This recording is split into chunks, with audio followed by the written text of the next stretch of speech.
Woo! Good to be podcasting again. And right out the gate, we looks like we got some Oklahoma Sooner news in the recruiting circles, but not just the fact that they got Tory Blaylock, because that's old news, a 4-star running back out of the backyard of those Texas long turds.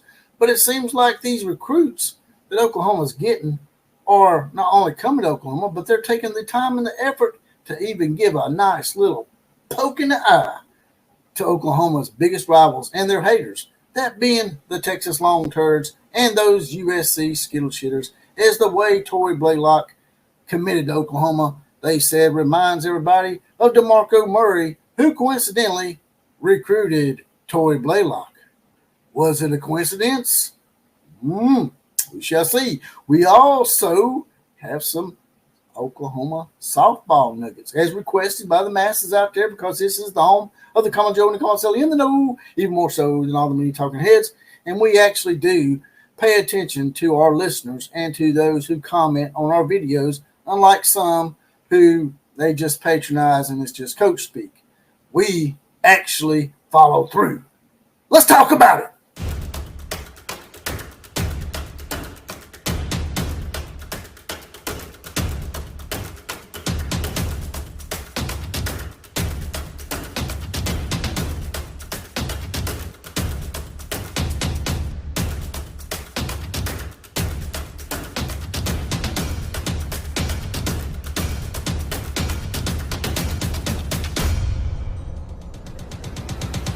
Said this in about a minute, but here they come once again, riding on in. It's the Outlaw Posse. Now, in effect, and today's 4 horsemen shout-outs go to Eric Taco Marino, Sheldon Lamey, Heath Stokes, and Billy Townsend are mounted up, saddled up, and ready to go and help us with today's college football invasion. And we now have some new members of the Outlaw Posse, and those getting deputized today are Nate and Billy Burks have now joined the posse, and they're going to help us with the college football invasion, as well as they are now deputized. They got their badge.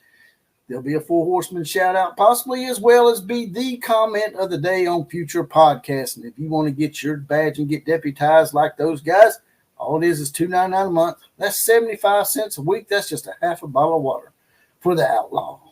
Also, I can be reached on Twitter, aka X, at OCF Productions. Now, getting right to it here. Seems like DeMarco Murray and his recruiting prowess is rubbing off on his. I'll bring a little something up here for y'all right now from this article on Sooner Wires. It says, and it's not, and this is not just a commitment to me. It's just how he done it. You know, I'm not a real huge fan of the whole hat on the table thing, but if you're going to do it, you might as well take a jab at your biggest rivals, right? It says here the Oklahoma Sooners added their 10th player to the 2025 recruiting class with a pledge from 4-star running back Tory Blaylock on Friday.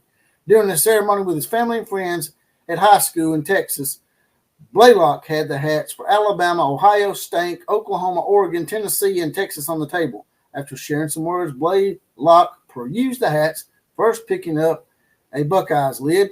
Then he set down the scarlet and put down in favor of a burnt orange long turds hat, which he donned for a moment before switching to the crimson and cream interlocking OU, saying, Oklahoma, baby, Oklahoma.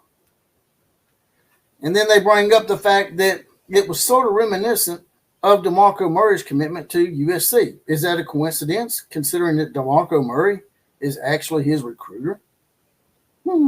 It's like Arsenio Hall, the old Arsenio Hall show, where he said things that make you go, I don't think it was an accident, but maybe it was. Maybe it just happened that way, but I don't know. Anyway, regardless, it was still pretty funny.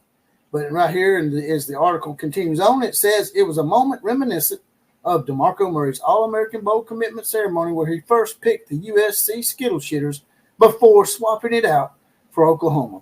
Like Murray, Blaylock also spurned a team that was closer to his hometown, as he was from Las Vegas, Nevada, which is very close to Los Angeles. So, as you can see here,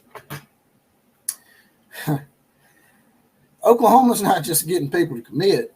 They're getting people to come on full board. burn the bridge, so to speak. Not only are they commitment, but they're taking not only they're committing, they're taking a poke in the eye at some of Oklahoma's biggest rivals and biggest competition in recruiting circles, that being the Texas Long Turds and the USC Skittle Shooters. So it's just, I hate to tell people and break this to them, and some of my SEC people out there, but I don't think Oklahoma is going to be middle of the pack very long. Now, they may come in their first year, and sure enough, they may struggle and go 8-4 or something like that. But don't expect it to last for long. Texas is probably going to compete at a high level too, probably quicker than Oklahoma in the first year or two. But long term, as it's always been in the Oklahoma history, they will be the team that rises to the top. As you know, the whole saying, the cream rises to the top. The Crimson Cream will probably rise to the top, just like the other Crimson Nation that's in the SEC. The two Crimson Nations, their fan bases have always been epically passionate and supportive of their teams, and it shows in the fact that they're able to continually get recruits away from these big market areas like Austin and Los Angeles and get them to come to Norman and Tuscaloosa. That's right. I like to compare the two. And now, for the first time ever on the Outlaw of College Football, we have some softball. We're going to be the Outlaws of softball today. As you see here, I brought up a little article. It's about Oklahoma and Oklahoma State. It leads off with Oklahoma State basically shutting down the Longhorns, who were at one time number one, were they not? They held that ranking all of what, 1 week? You can only last 1 week, Texas? Hell, you got Oklahoma winning, what was it, 71, 73 in a row or something? Damn, come on now.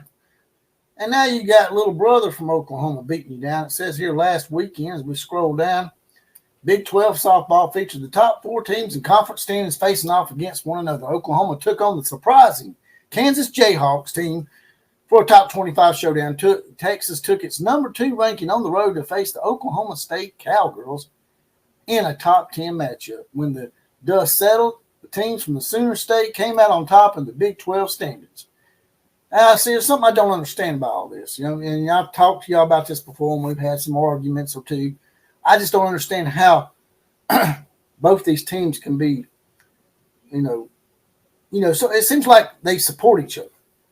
And I know that Oklahoma State and Mike Gundy now have pretty much a hatred for Oklahoma, but it just seems like they call it both teams from the Sooner State. It's like they're supporting both teams, and it's called Sooner Wire. It's not called Sooner and Cowboy Wire, right?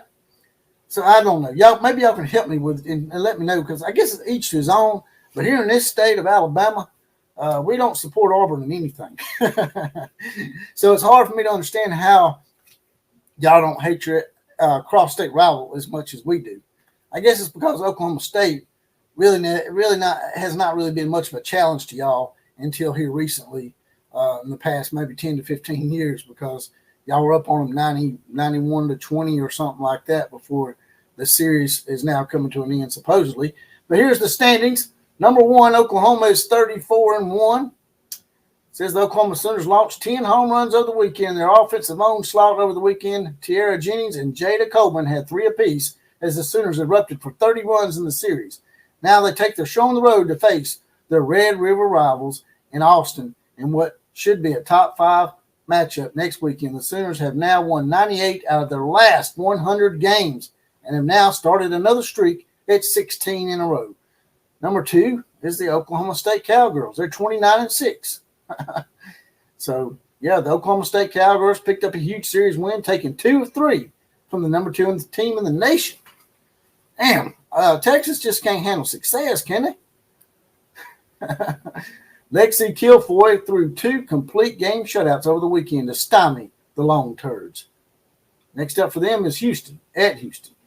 The Texas Longhorns are 3rd in the conference with a 29-5 record, 9-3 overall in the conference. The Longhorns vaulted. The offense managed just 2 runs in a 3-game series in Stillwater, it says. Damn. That's got to suck. Number 4 is the Kansas Jayhawks at 22-11-1. I didn't know they had ties in softball, but I guess they do. The Kansas Jayhawks came into the series, allowing the second fewest runs in conference play, and despite a strong effort from Casey Hamilton and the Owners, the Jayhawks just couldn't keep the Sooners' bats at bay. That's because they hadn't played the Sooners yet. Going on down, we'll run through these real quick. Number 5 in the conference standings is BYU Cougars at 20-13, followed by the UCF, excuse me. I got the Skittle shooters on my mind. UCF Knights at 16-15. Texas Tech at number 7 at 22-10 and 3-6 in the conference. And on further down here, we have the Iowa State Cyclones at 12-18, 3-6 in the conference. The Baylor Bears 19-12, 3-9 in the conference. The Houston Cougars at 10, 21-14, 3-9 in the conference as well.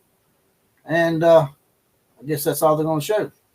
Maybe they only got 10 teams in softball. Yeah, is some of the programs or some of the universities in the Big 12 not have softball programs? Y'all drop it in the comment section. Educate me on that, because y'all are the common Joes, common sellers in the know, even more so than all those media talking heads. Now, before we get out of here, if y'all don't mind, there's a little heart down here. You got a little money dollar sign in the middle. You can smash that, throw a few dollars in the coffers. And also, as I said, in the middle of the show, you can also join the Outlaw Posse and get your badge and get deputized, as well as possibly be the comment of the day, as well as get your 4 horsemen shout out randomly each and every podcast. It's not $2.99 a month, 75 cents a week. That's just a half a bottle of water for the Outlaw. Like, share, comment, and subscribe to this channel. That's the big 4. And they're free. With that, I'm out of here. KMCA to all the other teams. Class is now officially dismissed.